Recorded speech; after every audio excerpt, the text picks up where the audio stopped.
교회 내 성폭력은 계속 일어나고 있지만 지난주에 끝난 각 교단 총회에서의 대책은 미흡한 것으로 나타났습니다.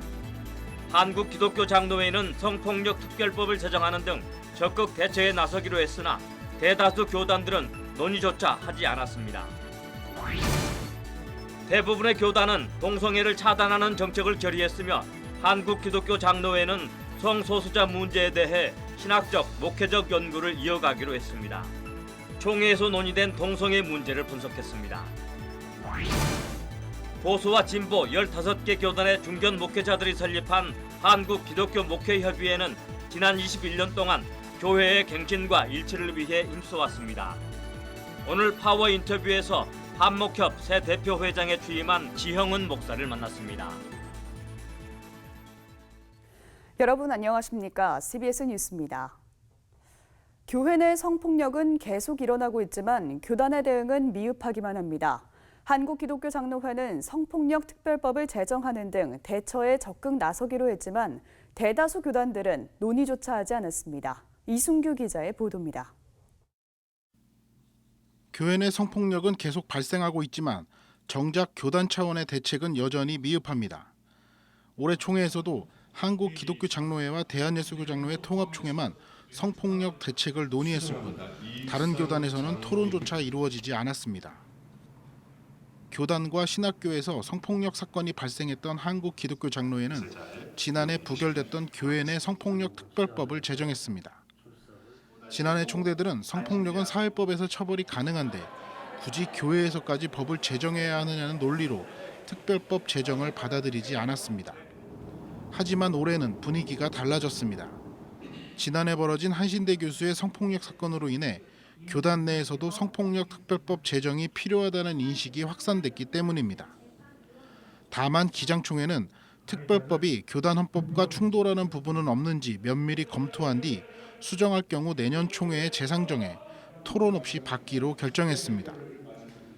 대한예수교장로회 통합총회와 기장총회는 성폭력의 범주와 사건 발생 뒤 지침 등을 담은 성폭력 예방과 처리 지침서도 총대들에게 배포했습니다. 예장통합총회는 성폭력 사건이 발생할 경우 성폭력 관련 전문가를 포함해 5인에서 9인까지 홀수로 대책위원회를 구성하고 피해자를 우선 보호한 뒤 가해자를 격리해야 한다는 지침을 내렸습니다. 또 가해자가 목사나 장로라면 활동을 중지시키고 교회는 심의 결정까지 사직서 수리도 보류하라고 말했습니다. 기장총회 역시 언어폭력 등 성폭력의 범주와 구체적 예시까지 수록한 지침서를 총대들에게 배포했습니다. 하지만 교단사나 교회들이 지침서를 따르지 않아도 징계할 수 없는 한계도 있어 점차 보완해야 할 필요성도 제기되고 있습니다. 하지만 두 교단의 성폭력과 관련한 논의를 한 곳은 없습니다. 대한예수교장로회 합동총회는 8년째 목회자 윤리강령 제정 헌의안이 올라갔지만 총대들의 반대로 부결됐습니다. 대한예수교 장로회 고신총회와 대한예수교장로회 합신총회, 기독교 한국 침례회 등은 교회 내 성폭력과 관련해 논의조차 이루어지지 않았습니다. CBS 뉴스 이순규입니다. 동성애 이슈는 올해도 여러 교단에서 다뤄졌습니다. 그러나 동성애자들이 교회에 들어오는 것을 차단하는 정책들만 결의됐습니다. 성소수자에 대한 연구를 논의한 교단은 단 한 곳뿐이었습니다. 천수연 기자입니다. 한국교회의 동성애 방언은 올해도 이어졌습니다. 예장통합총회에서는 동성애를 지지했다는 이유로 목사고시를 불합격시킨 신학생들에 대해 논란이 빚어졌습니다. 우리 교단에서도 그들도 동성애자다 할지라도 구원받아야 될 대상으로 보는 것인데 이 두 전도사님은 미숙한 점은 있습니다. 본인들의 표현이나 이런 방법에 대해서는 미숙한 점이 있지만은 이들이 신동성애자라고 하는 그러한 프레임을 씌워서는 안 되고. 그러나 통합총회 동성애 대책위원회는 동성애자를 구원의 대상으로 보는 것은 사회적 약자로 보는 것과 다르다고 주장했습니다. 지금 우리 총회는 동성애자를 약자로 보는 동성애 인권 운동을 용인할 것이냐, 막을 것이냐, 동성애자를 우리와 똑같은 구원받아야 할 죄인으로 보느냐, 사회적 약자로 보느냐를 분명히 해야 할 안건을 다뤄야 되겠습니다. 통합총회는 올해 안에 반동성애 교재를 펴내고 전국 교회에 배포한다는 계획입니다. 또 동성애 지지자에 대한 논란이 계속되면서 동성애 지지자에 대한 정의도 채택했습니다. 동성애를 선천적인 것으로 주장하거나 남자, 여자 외에 다른 성소수자를 인정하는 행위, 이들을 사회적 약자로 보고 글을 쓰는 행위도 모두 동성애 지지 옹호의 행위로 간주하기로 했습니다. 동성애가 죄라는 이야기 외에 사실상 다른 논의를 할 수 없는 셈입니다. 타 교단에서도 동성애 문제에 대해서는 다른 논의의 여지를 두지 않고 있습니다. 예장합동총회도 예장통합과 마찬가지로 동성애 지지자의 신학교 입학을 금지하기로 했습니다.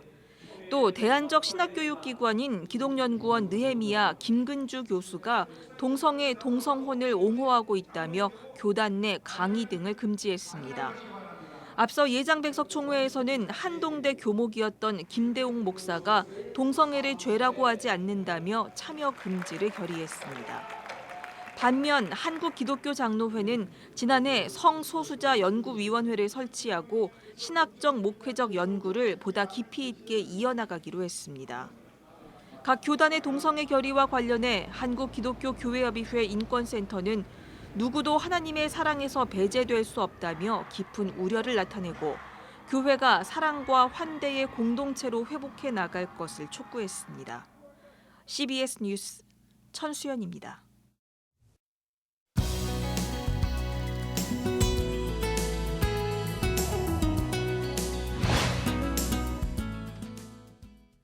한국교회가 갱신돼야 한다는 목소리, 어제 오늘의 얘기가 아닌데요.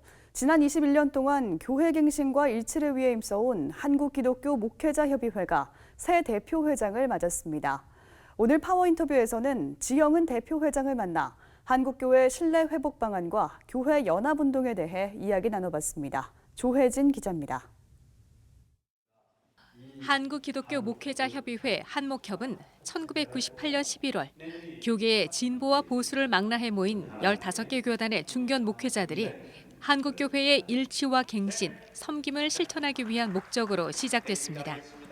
제6대 대표회장이 취임한 지형은 목사는 한국교회 공공성 회복과 개혁, 그리고 한국교회 미래를 열어가는 일에 힘쓰겠다고 밝혔습니다. 취임사에서 제가 이제 밝힌 건데요. 기성세대 한국교회, 기성세대하고 씨름하고 또 기성세대를 개혁하기 위해서 노력도 하겠지만 근데 그것보다는 조금 더 무게 중심을 20대, 30대, 40대 말하자면 다음 세대의 리더들에게 좀 더 신경을 써야 되겠다 이 생각이고요. 그다음에 또 하나는 한국 교회가 사회의 공공성 개혁을 위해서 사회적 실천해야 될 일이 있으면 주저하지 않을 겁니다. 한국교회 갱신을 위해서 달려오셨고 또 앞으로 그 부분에 있어서 중점을 두실 계획이신데 20여 년 됐잖아요. 한목협이 출범한 지 20여 년을 돌아보실 때 어떻습니까? 그 목표를 잘 이뤘다고 보시는지. 20여 년 동안 애썼는데 결과가 없어서 마음이 힘들다 이러는 선배들이 더 많습니다. 그렇군요. 왜냐하면 21년 전에 시작될 때 그때 한국교회 연합단체는 진보적인 쪽에는 NCC 그리고 보수적인 쪽에는 한기총 두 개가 있었죠. 그래서 한목협이 주도해서 교단장 협의회를 구성을 했어요. 교단장 모임. 그래서 진보 보수 두 개 연합단체를 한 지붕 씌우자. 이거를 굉장히 공을 들였습니다. 그리고 중간에 어느 시점에는 그거 되겠다. 또 구체적으로 양쪽에서 NCC 한기총에서 각기 대화 카운터 파트너들이 진지하게 협의도 했고요. 근데 지금은 아시다시피 말하자면 보수 쪽에서 3개가 됐죠. 그래서 한목협 시니어들 중에서는 그런 것 때문에 마음이 힘들다 이런 분들이 많고요. 근데 이제 좀 더 객관적으로 살펴보면 한목협이라는 존재 자체가 그 내걸고 있는 3가지 사역, 이거는 교회의 성서적 본질에 꼭 필요한 거다. 그래서 한목협이 걸어온 지난 21년 동안의 세월이 그게 헛되은 게 절대로 아니다. 뚜렷한 결과가 나오지 않아서 조금 아쉬운 면이 있긴 하지만 이것도 어느 정도의 과정이었고 최선을 다해서 이제 걸어오셨다는 말씀으로 저는 이제 들리는데요. 예. 그러면 앞으로 연합운동은 어떤 방향으로 가야 된다고 보세요? 한 기총하고 한 교연은 사실은 거기서 빠져나간 교단들이 많고 해서 사실은 그렇게 이제 실질적인 연합단체는 아니고요. 그렇죠. 그래서 뭐 한교총으로 정리돼야 되지 않을까 싶고요. 그리고 이제 연합 사업에 대해서 어떤 근본적인 원리랄까? 근데 어거스틴이 이런 얘기를 했습니다. 가장 본질적인 것에는 일치를, 그리고 비본질적인 것에는 자유를, 그리고 모든 것에는 사랑을. 기독교의 근본 가르침이 뭐냐? 거기에서는 일치를 해야 되지요. 하지만 그 외의 것에서는 충분히 상대방을 인정해야 된다는 것이고요. 원론적인 얘기 같지만 진짜 오늘날 한국 기독교 연합 사역에 절실하게 필요한 가르침이라고 봅니다. 네. 원론적인 얘기 같지만이라고 아까 말씀을 하셨어요. 네. 근데 이거를 실천에 옮기려면 뭐 방법이 없을까요? 지금 조 기자님이 실질적인 방법을 물어보시니까 잘 안 되니까요. 네, 그러니까 제가 아주 실질적인 방법을 제가 말하는 거예요. 연합 사업은 같이 밥 먹으면서 친해져야 된다. 14개 목회자 교단의 목회자 모임들 그 리더분들하고 가능한 대로 시간을 많이 내서 같이 차 마시면서 교회가 뭔지 또 한국 교회를 어떻게 보는지 얘기를 좀 많이 하려고 그래요. 지형은 대표회장은 한국교회가 잃어버린 신뢰를 회복하려면 성경으로 돌아가야 한다고 강조했습니다.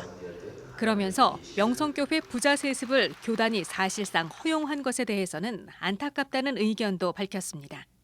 우리 한목협의 공식 입장은 뭐 아직 이제 정리가 되지 않았지만 제 개인적으로 참 유감스럽고 마음 아픈 결정이다 이렇게 생각하고요. 뭐 지난번 총회에서 결정이 났지만 뭐 그걸로 교회 안팎에 있는 사람들 누구나 다 이제 뭐 그러면 그 사안은 끝났네 이렇게 보는 사람 거의 없잖아요. 지금부터 또 여러 가지 과정이 진행돼야 될 텐데 이 문제를 해결하기 위한 진정한 리더십은 지금부터다 그렇게 생각합니다. CBS 뉴스 조혜진입니다. 한국기독교교회협의회 여성위원회가 여성과 전쟁 그리고 평화란 주제로 대화마당을 열고 급변하는 한반도 상황 속에서 평화를 향한 기독 여성들의 역할과 행동을 모색했습니다. 강사로 나선 성공회대 김엘리 교수는 남한과 북한 사이에 흐르는 적대감은 분단을 유지하는 핵심적인 감정 구조라면서 적대감을 둘러싼 공포와 불안, 혐오의 감정이 군사주의적 질서관을 만든다고 지적했습니다. 김 교수는 우리는 북한을 가난하고 미개하고 개발해야 하는 대상으로 보고 있다며 군사주의는 열등과 우월이라는 이원화된 체제에 뿌리를 두고 성차별주의나 인종차별주의의 결을 따라 움직인다고 설명했습니다. 김 교수는 우리를 끊임없이 나누고 분류하면서 누군가를 혐오의 대상으로 만들도록 하는 사회의 경계와 이 경계를 만드는 권력을 해체하려는 노력이 필요하다고 말했습니다. 정의기억연대는 일본군 위안부 피해자에 대한 망언을 쏟아낸 연세대 류석춘 교수를 명예훼손 혐의로 형사 고소하고 1억 원의 손해배상도 청구했습니다. 정의연은 류 교수는 정의기억연대의 전신인 한국정신대문제대책협의회가 피해자들의 기억을 조작하고 교육시켰다는 내용의 허위 사실을 유포하고 문제 해결을 위한 피해자들의 주체적인 활동을 폄하했다고 주장했습니다. 류 교수는 최근 연세대 발전사회학 강의 도중 위안부 피해자들이 살기 어려워서 매춘하러 간 것이라고 말하고 일본군 위안부는 일본 정부가 아닌 민간이 주도한 것이라고 주장했습니다.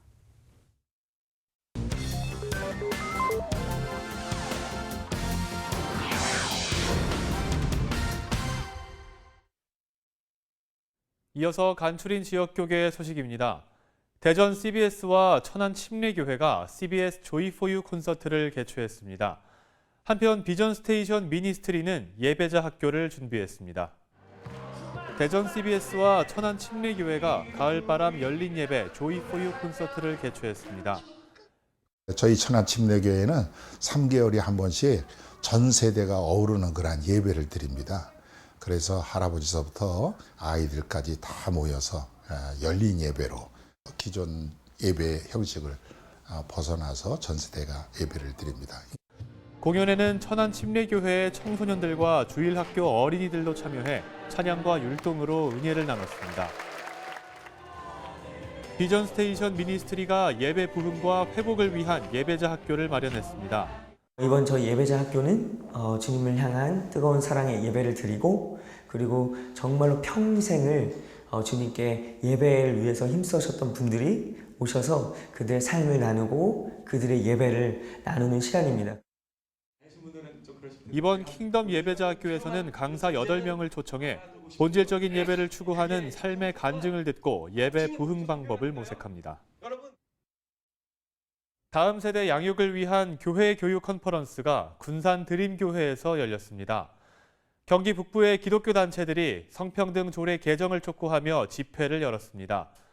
한편 부산 공항제일교회는 임직식을 열고 감사 예배를 드렸습니다.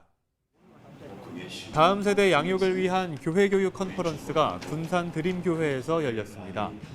군산 드림교회 임만호 목사 등 강사들은 다음 세대를 향한 교회 학교 사역의 중요성을 강조했습니다.